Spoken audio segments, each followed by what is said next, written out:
Alright,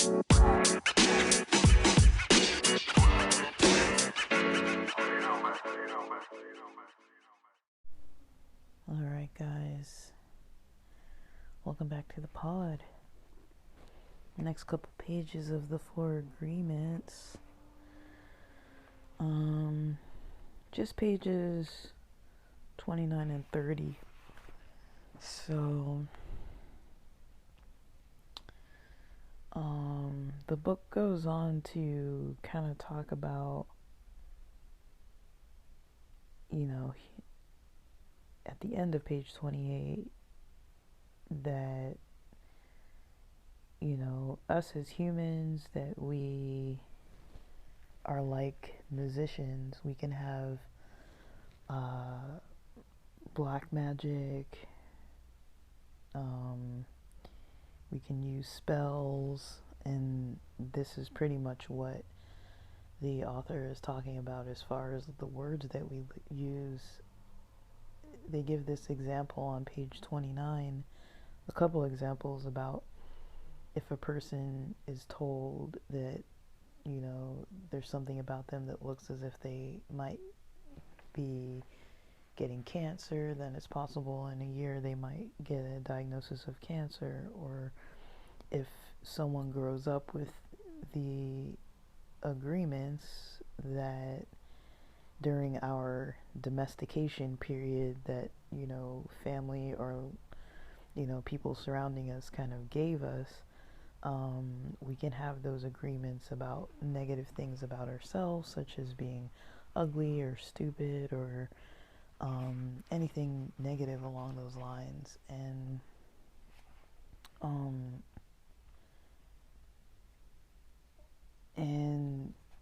it also talks about, I guess going back to page 28 a little bit, that the mind is fertile. I mentioned that in the last recording, but I guess I find it interesting that it goes into saying, the mind is fertile, but, the mind has to be like open to that,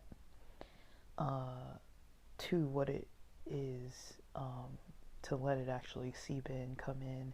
So if the mind isn't ready for a certain type of words or spells or whatever you want to call them, then a person is likely not going to gravitate towards that style of thinking.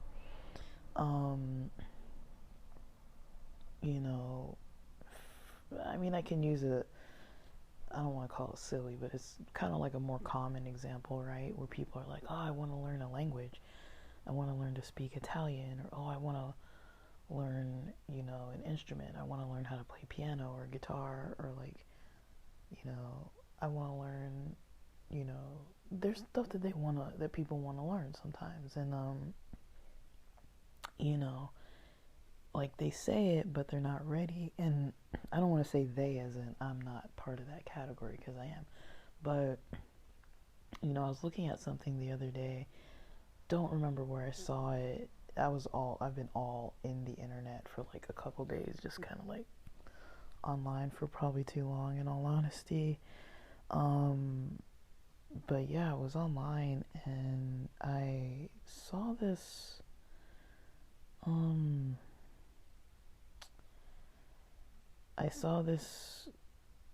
recording. No, I saw this, I don't know what it was. It was probably an Instagram post. You know how they have the ones that have just like the written information, and it was something along the lines of, don't talk about the stuff that you're gonna do, like do it with your actions, like about your goals and your plans and stuff. Like, don't talk about them, don't share them with anybody, just do them, like start working on it, like something like that. And I think personally I struggle with that. Because like I kind of naturally came across that kind of mindset not that long ago, like quite a while ago. I naturally came across that mindset. mindset of, do what you want to do. Do what, do what you want to do. Don't talk about it to people. You know, I can't tell you how many things I've mentioned to people that, they're not everybody, but, I've got some backlash about certain stuff. So, I'm trying to think of, well, I have a few good examples, but this was probably 10 years ago, 12 years ago or so. I was playing guitar. I was up in Hollywood.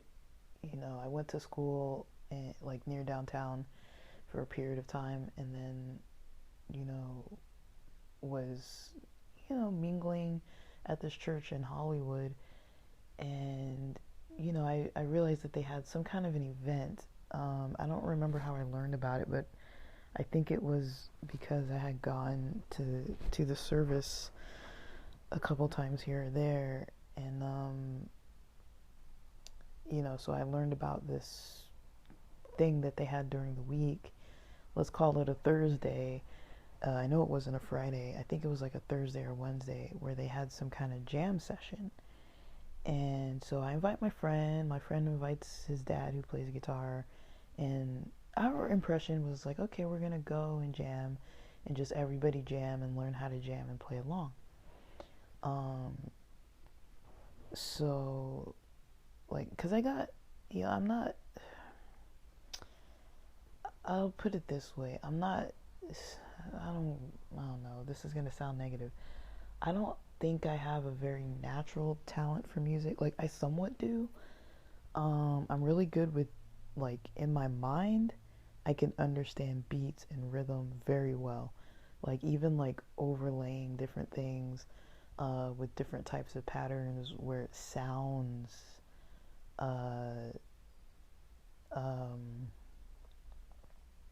pretty, it sounds pretty on point, but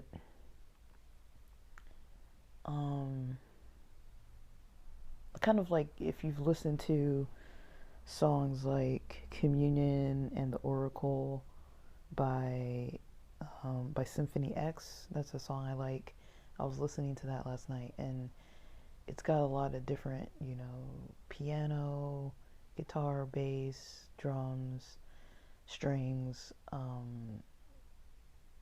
a lot of different sections. They've got this mix of kind of like rock, metal, and classical. I think they're classically trained musicians that kind of mostly play metal, but like a classical style of metal, and it goes really well together. Like if anyone liked like the S&M album by Metallica, I know it's a weird name. I didn't notice it was a weird name till once we kind of were having this conversation about types of music that kind of involve like classical or like orchestral type of music with like rock or things like that. And I was at work, and I mentioned that album like because the supervisor or director was like, let's play, like, if you guys have any albums like that. Like, she's like, yeah, we can play a couple songs. And I was like, what about the S&M album? And she was just like looking at, she gave me like this weird look, and I was like, and I kind of like realized what I said, and I was like, never mind. But that's the name of the album. Like, it has, in my mind, it has nothing to do with actual S&M. But it's just, it stands for San Francisco Symphony Orchestra. That's the S, and Metallica. So it's S for the San Francisco Symphony Orchestra, and M for Metallica. But yeah, I guess I just kind of loosely said it, not really thinking about the meaning of that. But yeah, I quickly was like realizing why she gave me like some weird look, and I was just like, oh yeah, like it's like, why don't you check out this band Symphony X, and like I said like that was a song that I liked, and so she finds it on I don't know what app or something and starts playing it through the office.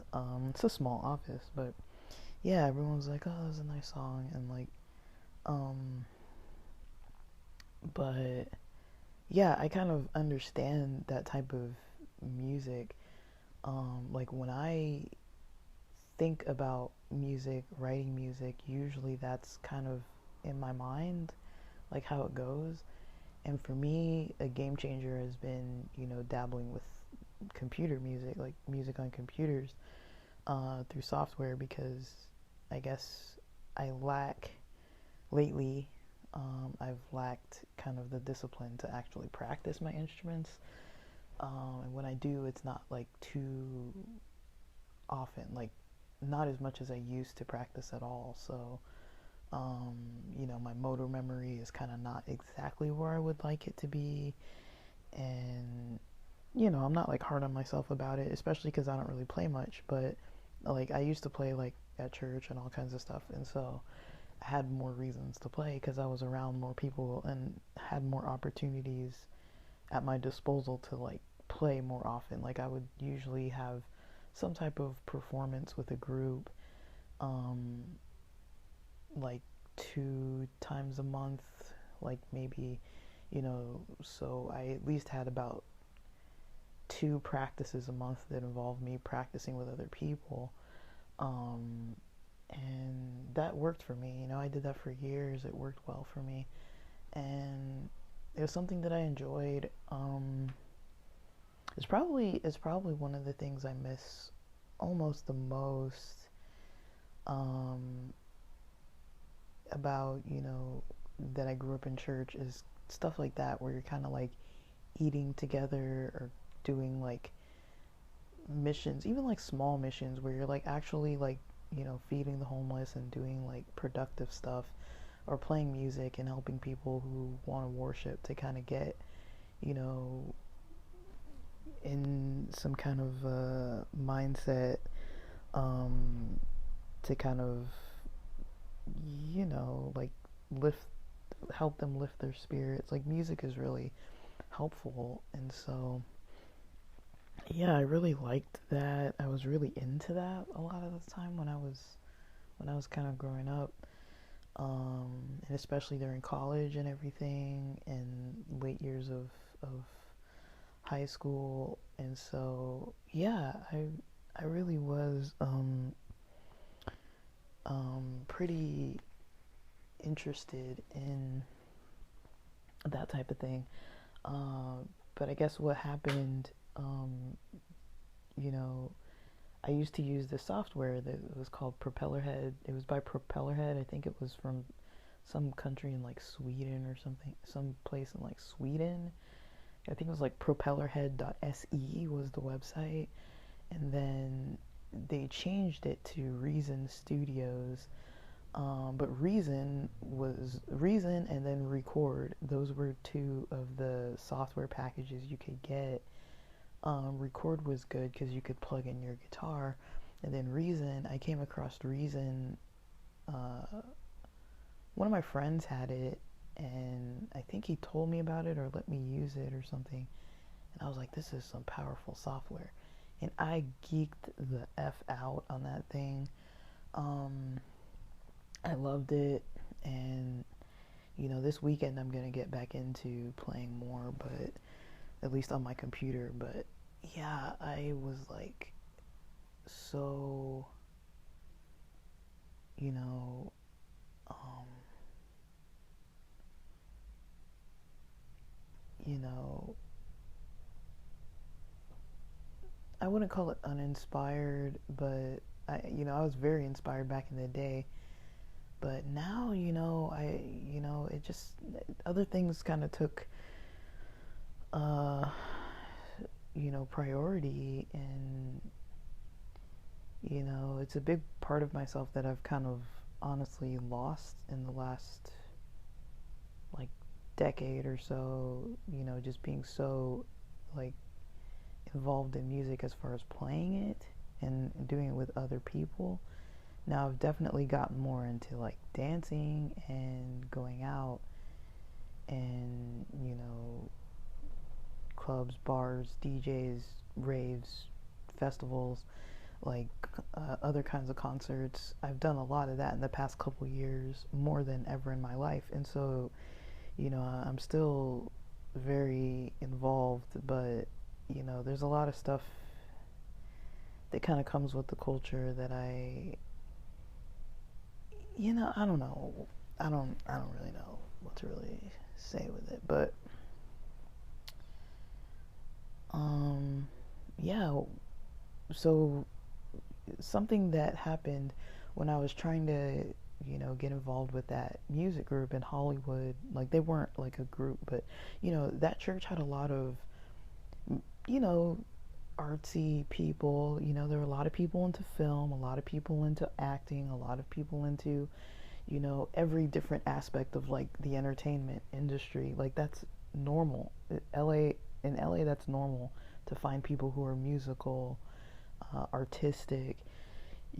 People flock here for that reason, and so there is this culture. Like the more closer you are to like downtown in Hollywood and those kind of areas, you kind of see more of like people majoring in film and like all these different types of things that people get involved in artistically, because it's just part of the culture out here, and a lot of the industry is out here too. But even if you're just on a small scale, like I was literally just you know playing instruments like at a church. Like I wasn't doing anything too major, and then I'd practice at home and come home, and I started screwing around on this software to try to make like EDM. And I got into, this is when I started getting into dubstep. Like it was before Skrillex became popular, but right when dubstep started getting a little popular in the US, a little bit. And I would get those Computer Music and Future Music magazines. So I go to this, event that's on like a weekday at the church, but it's like they open a room so we can kind of do this supposed jam session. We all take out our guitars, and there's a guy kind of talking about, you know, I don't remember what he was talking about, but it was kind of like about kind of some theory related topic, and I was kind of like, okay. Um, so he was involved in some kind of theoretical kind of activity, theoretical kind of like talking about what we were going to do that night or how we were going to think. And then he gave us kind of this assignment to come back next week, and we're going to do this during the week. And, so we had to, come back the next week. I think it was with a song, and I guess the second part of it was there was something we needed to explain about the song. Um, I don't know what it was. Like, let's say, for example, something about the rhythm or the beat, or like something that we liked about it, and just describe it to us, to him or whatever, or describe it to the group. But we didn't actually jam or anything, but we were kind of like each going around in the circle before he gave us that assignment, and he kind of told us each like like we kind of explained ourselves. So one of the guys that was there was a musician that played piano. The guy who was giving the talk was, I can't remember if he was a singer or a guitarist or what, but he was musical, and he was leading the group. And then it was me, my friend's dad. I can't remember if there was another person, but maybe there was. I feel like there was another guy that was there, because the guy on the piano and the other guy that was usually into acting and stuff, I think both of them were there. I don't know. Like, I didn't really know these people too good. Like, I kind of did, but kind of didn't. Um, so I noticed they had all that kind of stuff going on, that we were talking and everything. And when I went around, when we went around the circle and I started talking about myself, and I was like, oh yeah, like, I've been playing guitar since eighth grade, and like I practice, like back then I used to practice all the time, and I play at this church. At that time I was, I think still involved playing for this Vespers that was once a month, Friday nights or whatever. Um, and it was through a church, but it wasn't the church service. It was like the Sabbath church service, Friday night Sabbath church service, um, bringing in the Sabbath. But yeah, I was playing basically there, and on occasion, if they needed me, if I was invited to play for like some other thing, I go and I join. But I wasn't too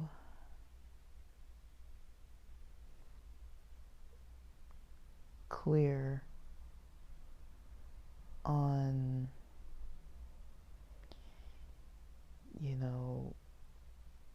what exactly, I don't know. We were just testing it out. It was an activity during the week, but it wasn't close. Hollywood's not close to. I've never lived like close to Hollywood. It's always been a distance in traffic, at least 30 minutes away. Usually it's almost like an hour. It's like 50 minutes with no traffic, usually 45 to 50 minutes. And so, yeah, it was a bit of a distance. And, the economy was bad and everything. And so I remember when I was talking about myself, and my experiences, and when I mentioned like, yeah, I use like Reason Propellerhead software, and I'm trying to learn that. And this guy who was teaching was like, he was kind of like, I don't really think, like, he was like, I know people who have spent years of their lives trying to learn that software, who are professionals, and they still have a hard time with it. And I was in grad school at this time, and back at this time, the reason why I'm mentioning all this, I guess I'm having trouble organizing my thoughts, but I realized at that time in my life, I hadn't had so many um, significant setbacks or things that had come up that gave me a lot of negative perspective about myself. Like, I definitely had some kind of negative perspectives about myself, and I still do have some of those. But some of the stuff that I, um, had negative perspectives on, um, yeah, some of it, that I had negative perspectives on about myself, I,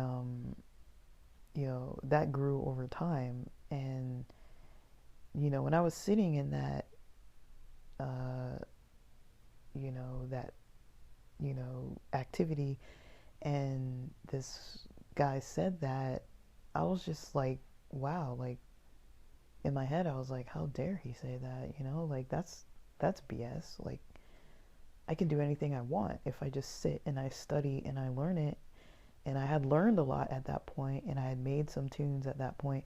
And my friend that was there with me, I used to send him some of my music and write these little songs that, it was nothing, but, I liked it. It was what I did because I was enjoying myself. And, you know, I um, really was not too pleased that this guy was so negative. I was just like pretty shocked, pretty surprised, pretty annoyed. Just pretty much like, okay, like, why would somebody use their energy to say that to someone? Um, so it kind of gave me a bad taste in my mouth about, you know, that um, event. And then the next week, we were supposed to have the workshop the next week. And I think, you know, I messaged him. I don't know if it was on, let's say it was a Thursday or Friday or something. I don't know. I can't remember. This is so long ago. Because the problem is, okay, I'll put it this way. So I live south. Like, we live south of the 10. And so, like, closer towards Long Beach. And so, not in Long Beach, but closer towards Long Beach, you know? Like, so pretty much, if you know LA, Long Beach is nowhere near Hollywood. And I was at Cal State LA going to school, so if I wanted to do events like that one that were like at 7:30 at night or something, or 8 p.m. at night in Hollywood, I would have to, you know, if it was on a school day, I would usually stay at school till like 30, 40 minutes before, then start driving to Hollywood, right? So I remember studying and being there, staying there, studying for a very long time, to be able to wait to go to that event. And it was fun. I had a good time, but it was like, you know, that was the first, I only went the first day. And then the second day, I was gonna go, but I was like, you know, gas is expensive. I wasn't working. I was in grad school. I had student loans, but like, you know, money was kind of tight, and it wasn't going to be free for me to drive all the way there and then drive all the way home. And I can't remember if I was tired. I can't remember if it was the first night or the second night when I was going to go, which would have been the second week. But one of those days I had like $5 in my wallet. I remember that. I had like $5 in my wallet. I don't know how much was in my bank, but probably not a lot. And I had $5 in my wallet, and I was like, oh shoot. I can't remember if I was working at that time. I feel like I wasn't, but maybe I was. I think I wasn't, though. And I remember, you know, being like, I'll message this guy and see how the event went. Because I guess it was like the day before or something. And I had been thinking during the week if I was going to go. And then the night before, because I realized when we left, none of us exchanged information. Like, I had my friend's information, and I think I had some of the other guys on like Facebook or something, but we hadn't like formally exchanged information. And I think the guy who um who was leading it, I think the friend that I used to meet at that church, I think she knew him. They were she was kind of friends with everybody, so I'd say that they were friendly together. Uh, but I didn't really know him, so I remember kind of asking my friend, um, later. She was just like a friend that I pretty much only saw at church, but it was cool because she was cool, and the church was it was pretty cool to go, and somebody was there that I knew. Like, I'd coordinate to go see her. She lived in like Simi Valley or something, and she was cool. Like, I liked how nice she was. Like, she was always friendly and polite, and you know, like, we had a good time going to church, and like there'd be potlucks and stuff. And I'd hang out with her, and she introduced me to people and stuff. And so I started feeling comfortable there because of her. And mind you, it's like 50 minutes one way in the morning, usually on a Saturday morning. So if church started at 11, I would leave at 10 and usually get there on time. But then usually coming back, there would be traffic because it's Saturday afternoon in LA, so there's traffic. And so that wasn't the most convenient option for me to go to church, but I liked it. Like, it was worth the drive for me to go all the way over there. But I mean, I don't think that guy, the situation with that guy, made me feel like I couldn't go there anymore. But there were some other interactions I had with him, like when I guess it was the day after, or sorry, the day after that second session would have been. I was like, how did it go? I hope it went well. Um, I just wanted to let you know I did do the assignment, and I kind of gave my information about, like, written, and I was like, kind of like, sorry I couldn't make it. Like, it was far. I didn't have money for gas. I live like 50 miles away or something, like 40, 50 miles away. It's not like it's close for me, and it's inconvenient because it's like I've got like this 4 hour gap in my day where it's like if I really don't want to study that bad, like I don't want to stay all day just to go to a thing like that. And so, like, I didn't say all that, but it was kind of like it was time and energy consuming, like to stay at school past your classes to, go do some other event, which I used to do stuff like that all the time. But, it was kind of like sometimes you're like, I just want to go home. Like, I still got to drive like an hour to 90 minutes to get home. And so it's like, I usually tried my best to not get too tired or too overwhelmed or too exhausted from like being there. Because like once I go home, I'm not going to wait like what, 2 hours. Like if I had to be somewhere at 7, for example, I'd probably have to leave at like 6 or 5:30 to get all the way back up there. And it's like, okay, if I'm leaving at 4 and then I have to leave again at like 5:30 versus if I just get out of class at 4 and then stay till almost 7 and then leave from the campus, like that's different. So yeah, it's kind of, he had an attitude with me about that message that I sent him, and he was like, I can't believe that nobody came. It was a waste of my time. I came all the way over there, and nobody was there, and nobody even mentioned that they weren't going to come. And you know the next thing he said in that message was something along the lines of, you know, you definitely need some musical training. Uh, you should think about, getting into a class because I don't know what you're talking about. What the explanation that I was kind of giving for like that musical assignment. And I was just kind of like, I found him to be just really rude. And I was a little, maybe I shouldn't have been surprised by it, but back then I was surprised by it because I was like expecting, these are like church people or whatever. And here's this guy, second interaction I've ever had with him, he's already got an attitude.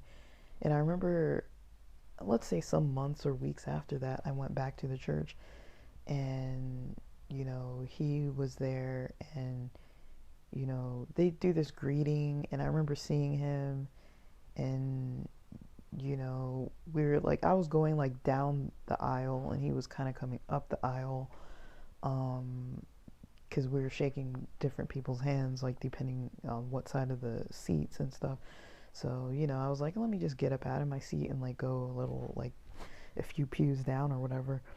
And so I started to like, I don't remember if we shook hands or what, but I remember he gave me some weird look, like kind of like this strange look where I was just kind of like, it was kind of one of those looks where you kind of get the vibe like this person does not want to interact with me.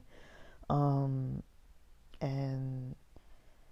like just that experience, it's kind of weird. I know I took way too long explaining it, but it is kind of weird. But one thing about it was that, I wasn't too um, um,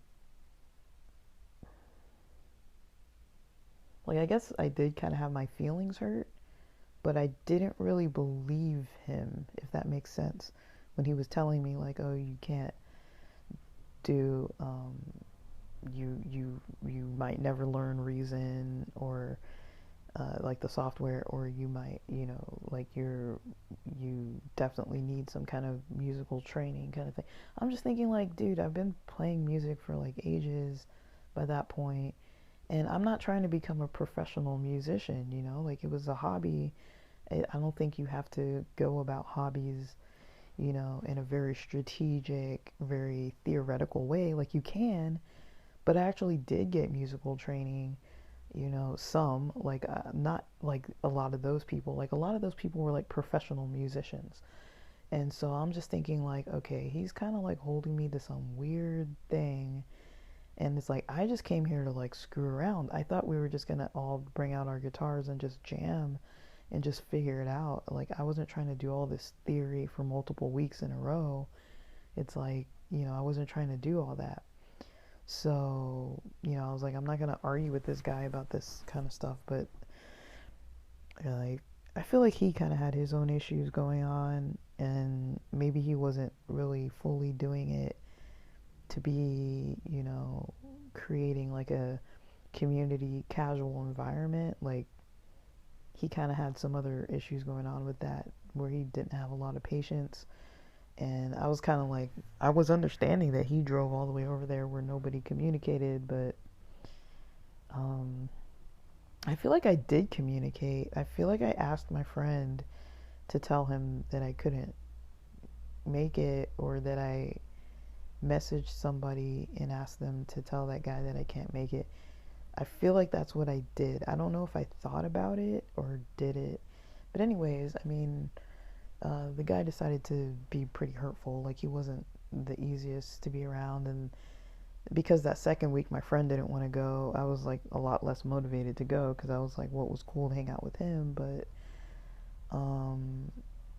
and his dad and stuff, but I didn't really want to deal with too much else.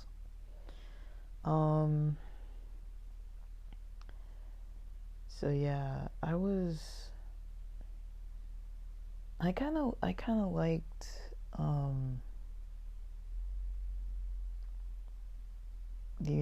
that I wasn't really like, of course the memory stuck with me, but it's not a memory where I'm like, where I have doubts about myself because of somebody like that. Like, all the stuff that he said just kind of, I was hurt and a little offended, but mostly because I felt like he was wrong. Like, he was wrong for being rude and for not really trying to understand my perspective. And I felt like he was kind of taking jabs and being negative about, my creative choices and stuff. And like, it wasn't a lot. It's not like this was like some toxic relationship that lasted for like years. It was like I've had 3 total interactions with this guy, and one of them was through Facebook, kind of.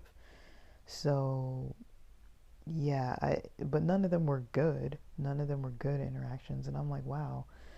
Um, but he had something that I wanted, or I thought he had something that I wanted, so I was a little willing initially to kind of put up with it, because I was like, yeah, that was a rude thing to say, but also he's wrong, because I'd already been doing this stuff that he was telling me that I can't do.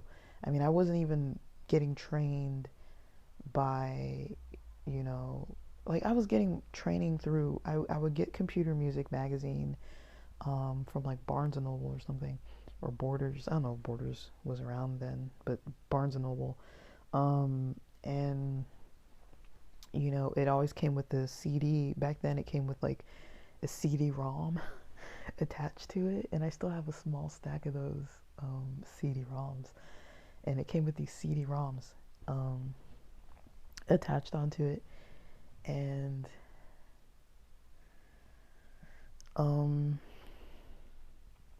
I basically took those CD-ROMs and magazines and anything that had Reason in it, Reason, Propellerhead software or record software.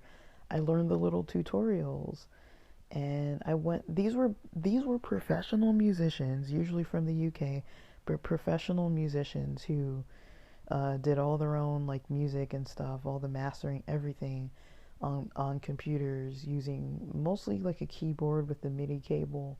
They didn't have a whole lot of other instruments, maybe some speakers, maybe I don't know. They didn't have a whole lot of other like external instruments. It was just this software mostly, and then they would buy like all these plugins and all this other stuff to like put in there.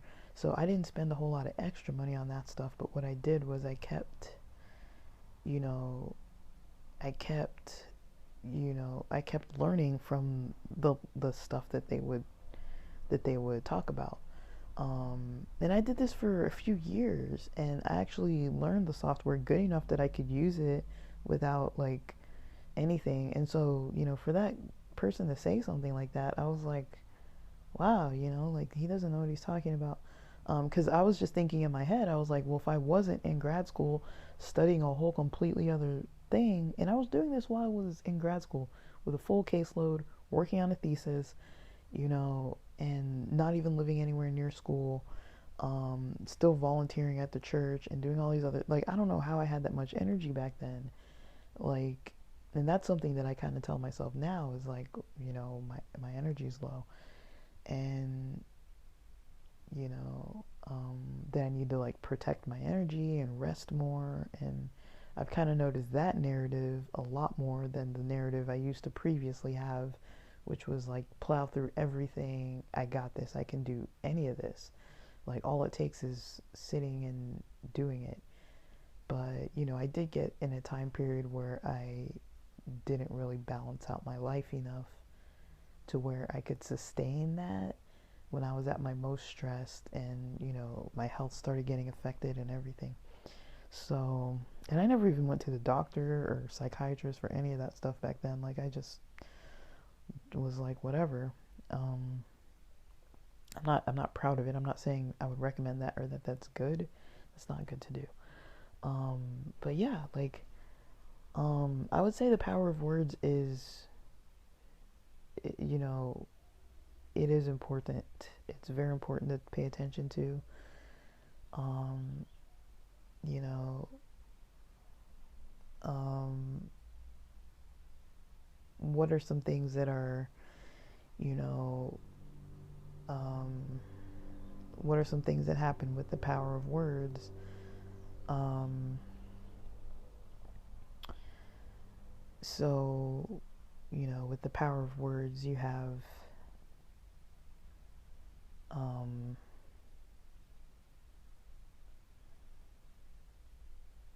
uh, you know, like I've noticed, anyways, that I have memories about situations, um, where somebody said something, you know, and that's something that I'm working on, but I definitely get irritated and angry with people who try to get in my way. Like, I've definitely noticed that. That's something I'm newly noticing, is when I feel like somebody is trying to discourage me from doing something.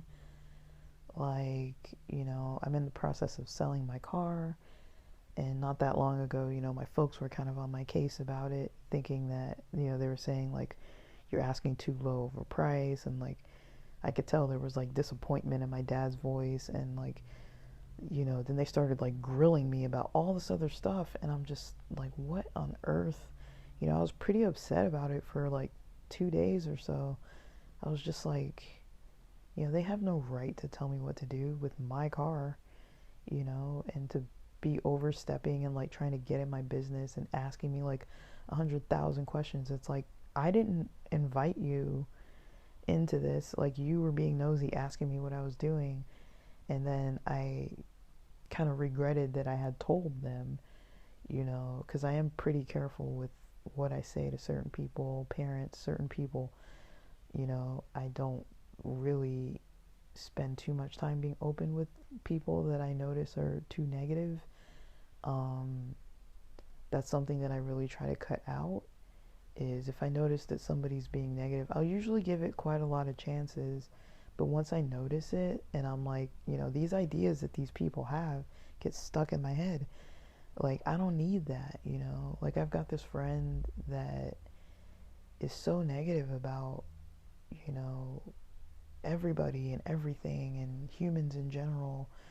And, I'm getting these lengthy messages about his streams of consciousness about God only knows what, it's always about just like despair and, you know, anyone who's kind of in a position, not a position of authority necessarily, but like anyone who's kind of got an idea of, um,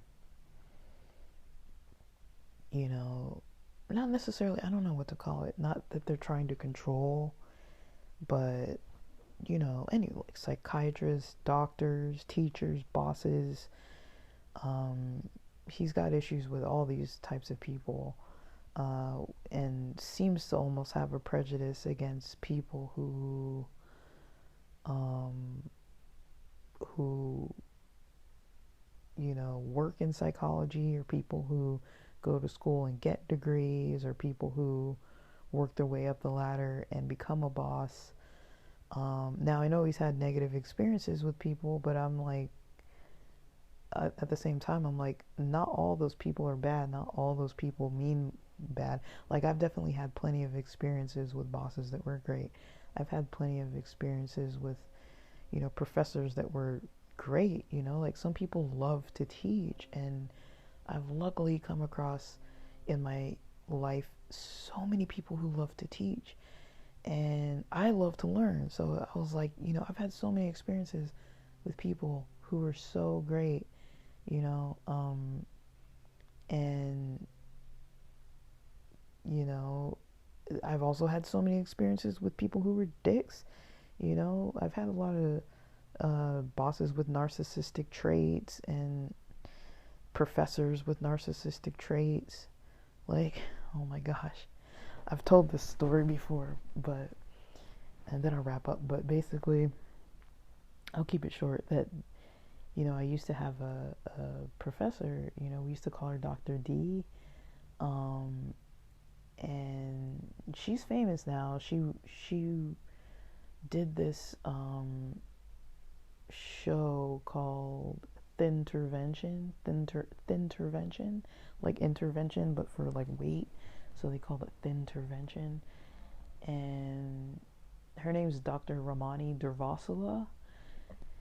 And I remember when she was walking through the halls, like, this is when I was at Cal State LA, and I was in, like, I would be walking through the hall. She would walk through the halls, and she always had these heels, and we could like hear her walking, and a lot of us were like a little not happy, um, with our experiences with her, um, but she was really, um, she wasn't. She was tough. I don't know if she was mean. She wasn't polite or like nice necessarily. She was a little on the direct end, not super sensitive, but I've had worse.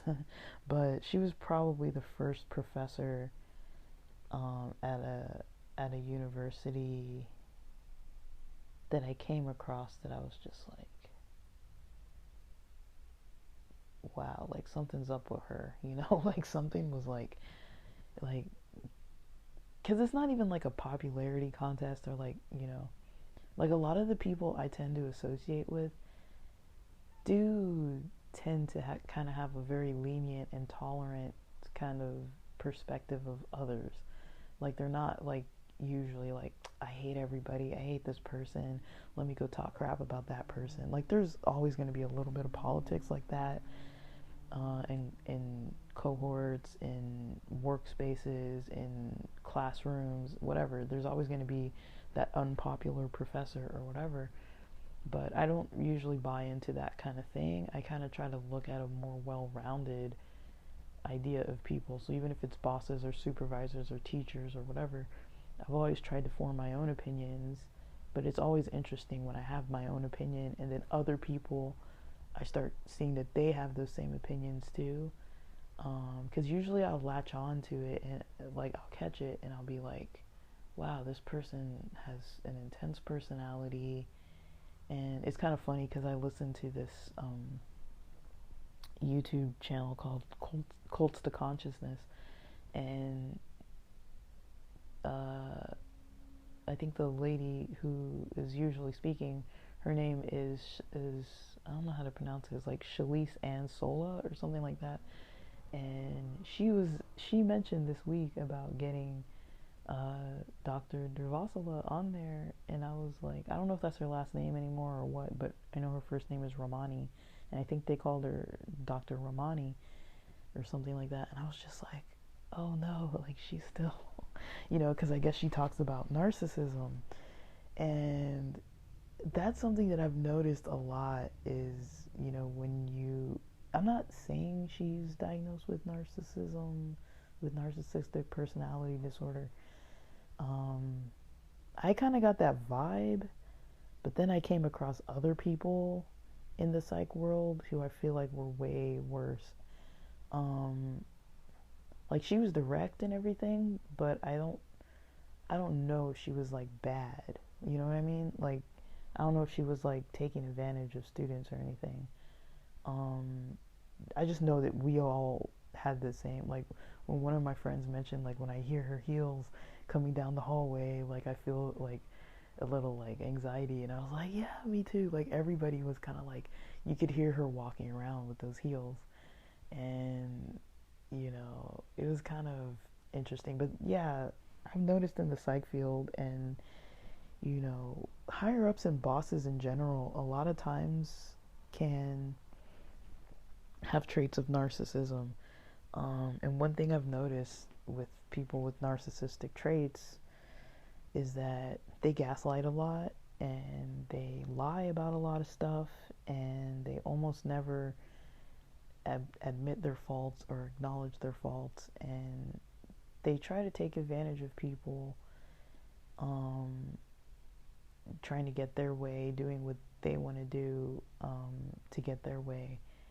And they don't necessarily care who they step on to get their way or how they do it. A lot of times they're emotionally abusive, they can be physically abusive, and then they lie about it.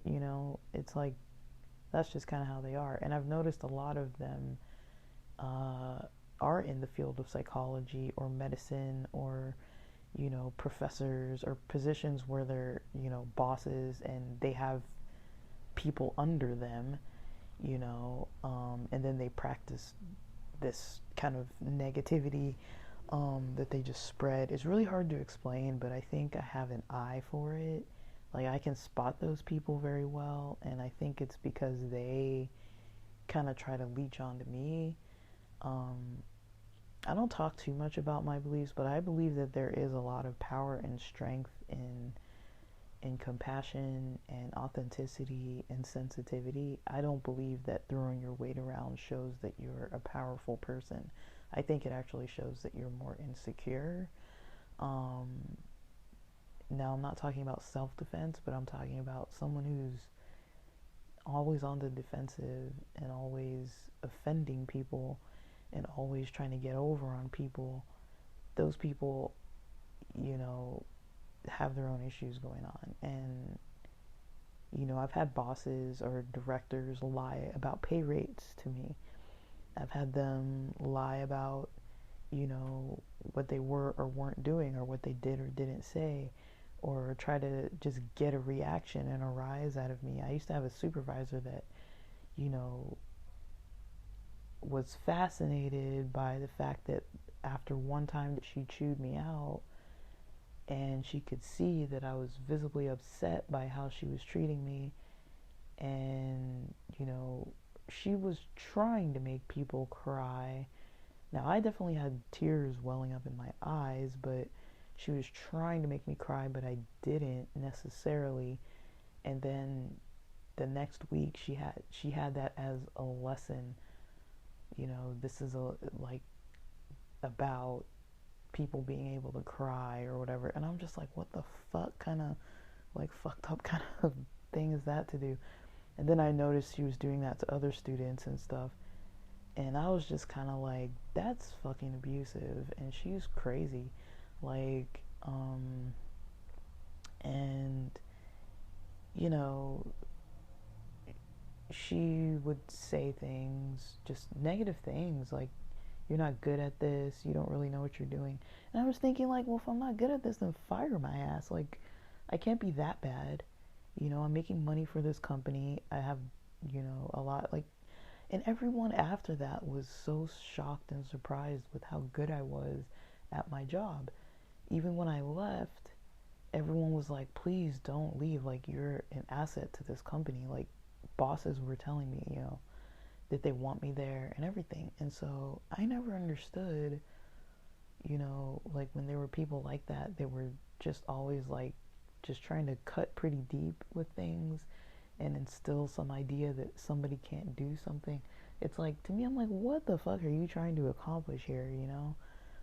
Someone who's in grad school, someone who's trying to get a PhD, you're gonna try to like tell them that they can't do something or whatever, or become a barrier for multiple people just because you can. Um, like, I know that some people believe in hazing and stuff like that, but it's just inappropriate. And I've come across so many people like that are so into trying to break people down. I've experienced it, and I think, you know, I've noticed that because I can stay pretty calm, because I can stay pretty even, because I don't appear to be irrational or erratic or easily upset, even though I am very easily upset, or, things like that. But, you know, I'm pretty careful, with people a lot of the times, like, and especially looking out for myself, because there are plenty of people that I've come across that, they're not going to look out for me, you know. Um, and I feel like it's honestly in society, those types of things I've described, all those types of situations where people are rude or people are just not, helpful. Um, those types of people are coming up more and more. Um, I've noticed a lot of people coming across, bosses who lie about stuff and act all kind of weird ways and all kinds of stuff like that. And so, I don't want to, you know, promote that kind of thing. I don't think it's good. Um, these people definitely have issues going on. And they're everywhere. They're all over the place, but usually in higher positions, there's a lot of them in higher positions, um, you know, and that's kind of how they got there, and they think that it's okay to be able to use those methods. Um,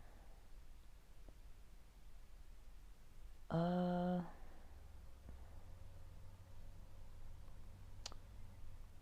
and,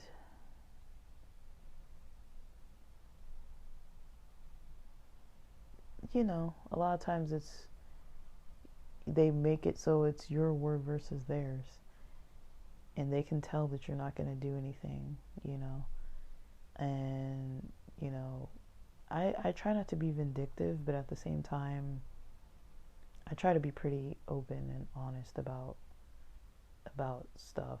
And I think it's fine if you want to sit on something for a few years, even, just to be able to,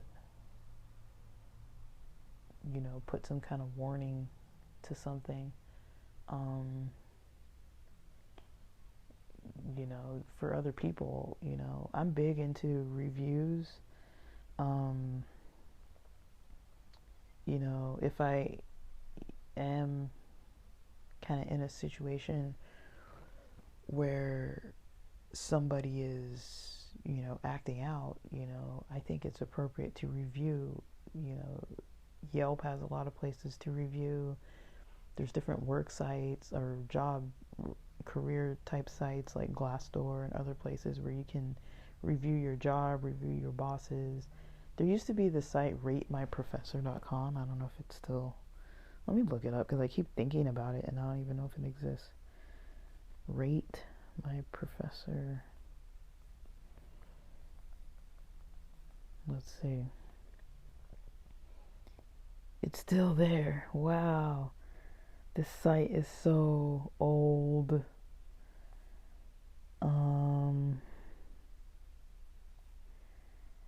Let me see. I'm typing in one. Why is it auto-correcting something weird?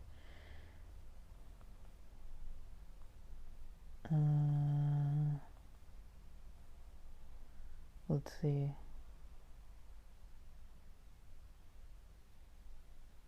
Yeah, I don't know if it's gonna... I gotta do all this country state stuff, whatever. Um, but yeah, um, you know,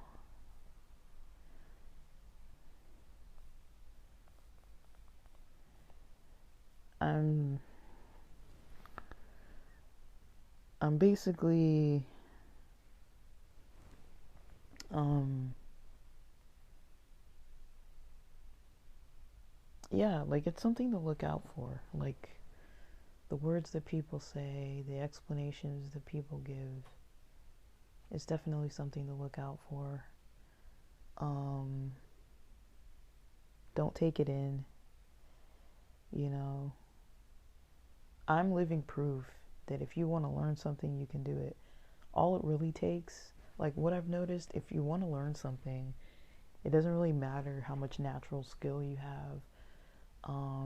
The only thing that really matters is if there's a deadline for how fast you need to learn it. Because if you don't have a natural skill for something, it might take you longer for your brain to kind of like understand certain stuff or wrap your head around certain topics. Like I think most of us, who aren't geniuses, you know, have a certain topic where we're like, this one is definitely hard for me, like maybe history's hard because the dates are hard to remember, or the names are hard to remember, or maybe music is hard because you have no ear for music, or maybe playing the drums is hard because you have no sense of rhythm, or but it's not that you can't do it, it's just that maybe it's difficult, and that might just be the reality that maybe there's not a natural talent.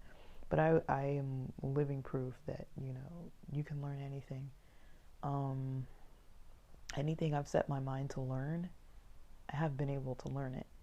And all it really takes is sitting down with it multiple consecutive days for a very long period of time, usually over months or years, and just sitting there and plugging away for a long time every day, and just sitting with all that material and sitting with it and working with it, and um, you will learn how to do what it is that you need to do, what it is that you're trying to do. You'll learn it. You'll get good at it. You'll get skilled, and it'll work out. And um, yeah, you're gonna, you might have, some challenges, you know, but you can do it. Just it takes a while sometimes to sit with the challenging parts and figure that out, but you can do it. You can learn anything. um Nobody really has the right to tell you otherwise. Nobody has the right to try to break you down. um and what I definitely notice is that a lot of these people who try to break you down, when you start looking at them and their lives, and they have all these other insecurities that they've got going on. And a lot of times when I encounter someone who is negative in my face, getting in my business, overstepping boundaries, um, rude about something, negative about something, gaslighting me, one of those things, multiple of those things, or all of those things, um, you know, I take a step back and I look at the situation and I'm like, why is this person doing what they are doing? And usually, first of all, it's because they think they can do it. That's usually, first of all, why they're going to do it, right? Like, like, all of us treat people differently, right? And if you have certain people in your life that you can maybe don't realize, but you kind of maybe you can joke around with certain people, or other people, maybe you get into these passionate debates and you end up in little arguments here and there, or other people, you don't really talk because there's not really a lot of conversation, like, but you do like events together or something, like watch sports or something, I don't know, like something that doesn't involve a lot of talking, go to movies together or something like that. um you know when you have those kind of situations, usually, it's usually going to work out all right, like you're not going to usually um um yeah, you're not going to usually have like, major issues. um yeah, you're not going to usually have to deal with some kind of a major problem, when there's somebody who's, like when you're just thinking about it, when you think about why they're doing that, like not on your end, like, but usually they think they can act like that, like why do I joke around with certain people and other people I'm more serious? Like certain people, I feel like they don't have a sense of humor, and when I realize that, I'm like, well, why am I going to keep joking? And or certain people, we're really silly together, and that's just kind of how we are. And certain people, we're really artsy together. Certain people, we just get stoned or drunk together. Certain people, we can have a depth of conversation. Certain people, you really can't. But even when it just comes to general talking to people, you kind of start to realize, you know, you can treat people kind of like a little differently according to kind of like how they naturally are, what they gravitate towards. Now, I'm not saying necessarily people pleasing, and I'm not saying being inauthentic, but it's like we all have multiple sides to ourselves, and it's like if you have a sense of humor and you're a silly person, you can also be a serious person. Like it doesn't have to be just like completely one or the other all the time, you can kind of gauge the situation and see kind of what's the best way to interact, to have a bond with this person. But what I've noticed is you can usually tell if a person is not trying to do that, and they're trying to get over you because they've got some other pain going on. And I'm not saying that it's ever okay, but for example, situations like where I have, my parents up in my business all of a sudden about something, it's like, okay, like you can be up in my business about something, um, but in my mind, I'm like, this is none of your business. You know what I mean? It's like, this isn't your business to be involved to be involved in. This is nothing that you should, concern yourself with. You know what I mean? It's like sometimes people feel like they can concern themselves with certain stuff, and it's like the answer is no. No, you cannot, get in my life and start dictating to me, how you want me to be. I'm an adult. I have my own independence. I make my own decisions. You know, if somebody wants to tell me that I can't do something or act disappointed because they want me to do something their way, that's kind of what that is, right? It's like if I tell somebody I'm selling something, for example, and then they're like, oh, why are you getting it at that low price? Like acting like I didn't research it, acting like I didn't understand what I'm doing, acting like I don't know what I'm doing, acting like I haven't been reading up on this process and asking people who are professionals what the steps are that I need to take, and if they kind of just assume I'm just by the seat of my pants, like doing something, always just like assuming the worst, and it's like those are the types of people that I'm like, well, I'm not going to share information with them anymore then, because why should I give them more fuel to, be disappointed about how I decide to live my life? It's like, if you can't handle that, how are you going to handle other stuff that's actually important? You know what I mean? So, that's kind of one thing that I see, is that usually when people are, negative towards you and saying negative stuff towards you, usually what they're doing is, revealing maybe that they're concerned, but usually a lot of times it is, they feel like they can talk to you this way for some reason, right? Because you'll notice not everybody's going to say that to you.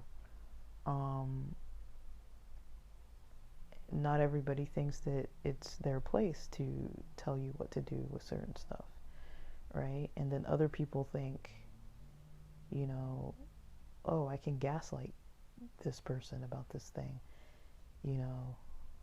it'll make me look better or make me seem better in status or standing, and I'll get away with it. They're not going to call me on my BS. They're too passive. They're not going to call me on this, and for people to kind of think like that, and then they do it. Like I've done that before. I used to gaslight people, especially when I was in like high school. I didn't know better, I kind of felt like, okay, maybe I shouldn't a little bit, but the people around me who were adults, I saw them and I was like, these people, I have family members and people in church, they're doing this all the time, and so I used to do the same thing. I remember one situation with my brother at school. We went to the same high school at a certain point, and there was this one classmate that, my brother likes breakdancing, but he kind of likes his space with stuff too, which is fine. And he got into this crew of people who was really into breakdancing, hip hop, and they would go to this certain room on campus and they would practice. And I didn't go over there or bother them, but I remembered he mentioned somebody that I had in my class, that they were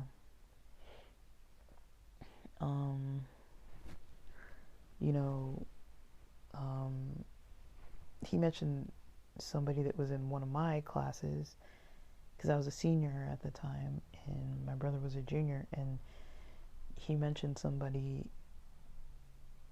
that hangs out with that hip hop crew, and I remember saying to that person in my class, oh, my brother, like, and they're like, I don't think so, and I'm like, yeah, you do, like, he said he knows you, and like, this is his name, and he looks like this, and like, this is his last name or something like that, like,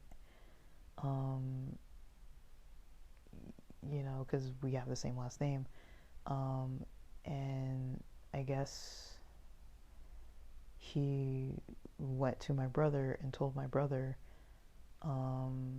that I had told this classmate my brother's, not his nickname, but his full name, and then like how to pronounce our last name, kind of thing.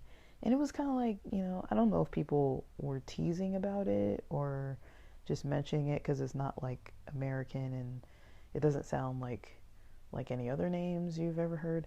And so, like, for most people, and so I kind of mentioned it, and like, my brother came back. He wasn't like mad, but he was just like, oh yeah, so and so told me that you said this, or that you whatever.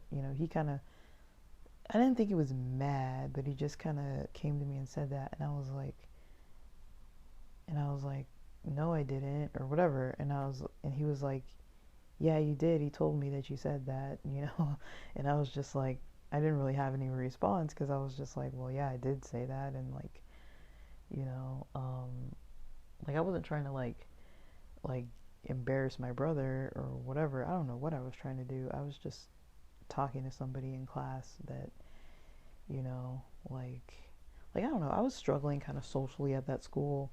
Didn't really have a crew to kind of belong to. I kind of was more into my other friends and was kind of like, well, I'm only going to be at this school for like 2 years, so I didn't really care to meet that many people. And the first people I met were kind of jerks, and I kind of just never got into meeting other people. I was like, I don't really need to know a lot of people at this school because I have other friends outside here, and I didn't really let people in. I didn't really try to socialize too much,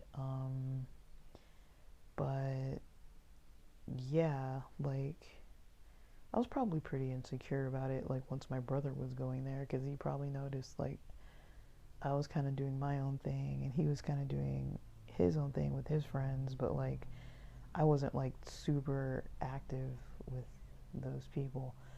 Um, so yeah, like I didn't really like I was involved in some like two of the Bible groups on campus, but like yeah, I didn't really like socialize with people too much. Like I was pretty anxious and nervous and just a bit withdrawn. And I wasn't happy about it, but I did have friends outside of the school, and I had people at the school who kind of like knew me and tried to talk to me and stuff, but I just really didn't, you know, like I kind of talked to people in class who sat like maybe in front of me or next to me, and I would talk to people kind of like before class, but or like after class, like after school a little bit and stuff, but I wouldn't say that there was anybody that I routinely had lunch with or that I was like hanging out with all the time.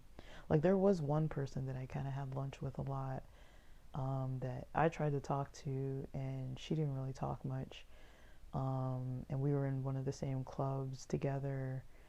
Um, and then we ended up going to the same, I think this is the same person. We ended up going to the same university, uh, like 3 years after uh, we both went to UCI, and so I saw her there. She was also in another Christian club at that campus, and so um, we weren't like friends necessarily, but we were kind of friends, like socially awkward friends that weren't really too close. But I tried to get to know her, but she just was, keeping her distance. So I kept my distance as much as she did. So I'd say like I had like one friend that was kind of like solid, um, but not super close. But there were other people that I went to that high school with. Like that, those were my last 2 years of high school. Um, I was just real socially awkward, and things weren't really unfolding the way that I had intended them to unfold. And there were just so many more students, and it was, I went from a school that was super small where I had like 5 people in my 10th grade class, maybe 10 people in my ninth grade class, super small class sizes. I knew everybody. I was around for a while, so everybody kind of knew me, knew my family. Um, and so, yeah, everybody was, I came from kind of that, from people kind of knowing me better, and kind of like a small town vibe in a big city kind of thing. Small town as in like I grew up around a small, close knit group of church folk and was socialized around them and their, the adults, the kids, and everything like that. And so I came from that very churchy environment where my school was connected to church, and I was very involved in church, and I saw the same people 7 days a week pretty much. And other people that I saw the other days that were like maybe different people for Sunday Sports League or different days of the week that would pick up their kids or whatever. It's like I knew who they were associated with or where they came from and stuff. Like it was a whole world that I was a part of that, when I went to this public school, I was just like, I thought I was going to be like popular, and that the ways that I was communicating and interacting at those other schools was, at the religious school, I kind of assumed that, you know, it was nice to be sarcastic and like just kind of saying like off color stuff, like I didn't really know that there was something wrong with it. Like I felt internally that I was like, this is not authentically me. Like I'm much more of a sensitive, caring person. Like I remember saying something to some girl that I went to the religious school with that also ended up at the at the public school, and we kind of ran into each other, and I remember saying something to her like oh yeah, like um aren't Ethiopians the ones that like look weird or whatever, like things like that, like, and I was like, or maybe it's Somalians, and then I kind of was like, oh yeah, I think my one of my family members said that or something, and I'm just like, I don't really think that, I don't think that at all, but I would say stuff like that. And then I kind of noticed she was like a little offended by it because she's Ethiopian, and like she never talked to me again after that. And I don't blame her, but like stuff like that, like I would say stuff like that because I was raised in an environment with people who, would say stuff like just whatever the heck would come to their mind. They would say it. It didn't matter if it was hurtful or rude. And, I got away from that real quick. Like, I stopped doing that. At a certain point, I was like, I don't need to interact like that because that's just not, I don't feel right about it. It's not polite. People are maybe not too open about this. But yeah, um, I think that's,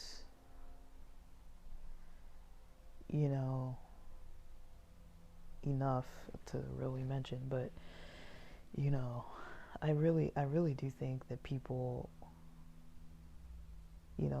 say certain stuff because they think they can get away with it.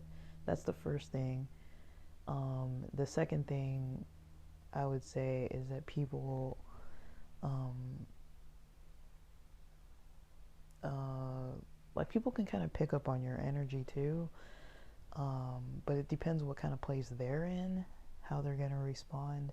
So I've noticed for myself, because I'm pretty calm and even, usually people with like narcissistic traits like that because they think, ooh, I can take advantage of this situation. I can have this person in my life and I'm definitely going to get what I want out of this. You know, they like that. Um, they like being able to gaslight people. They like that kind of stuff. They enjoy it and they don't intend to stop it. Um, like I'm glad that there's a lot of stuff that I stopped doing, um, but I'm not proud of it. I'm not proud of all the dumb shit I've said to people in the past, or when I've been too direct. I'm not like happy about it, but it's also like something I've had to learn.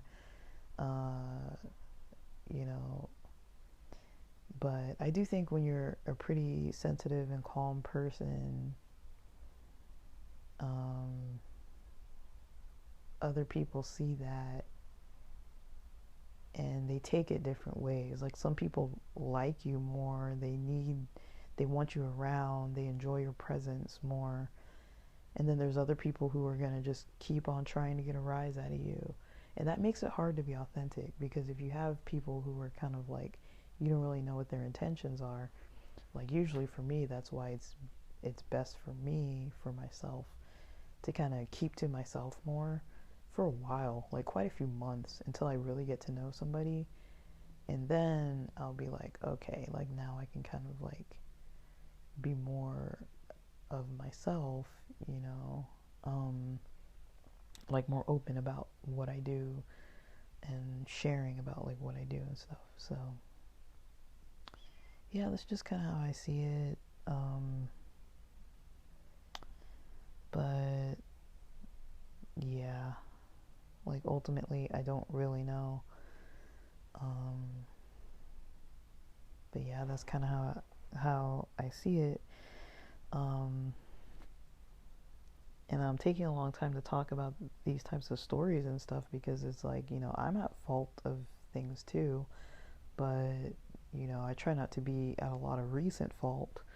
Um, I'm still not perfect, of course, you know, and I don't think I ever will be, but you know, I try to be careful with people for sure. Like there were definitely points in my life where I was like I wasn't really considering if I was being kind or generous or sensitive or compassionate. I was just kind of like talking to people however I wanted to talk to them, which was usually nice. I didn't really tend to have a problem making friends. Like I'd say those last 2 years of high school, well, junior year, because senior year I didn't even hardly, like the second half of my senior year I was out of school by lunch, because I was done with all my classes. But um, yeah, like um, yeah, we do tend to be social beings, and it can just be difficult sometimes because everybody has different social needs, social styles, um, and so that's definitely something to consider. But with that, thanks for listening.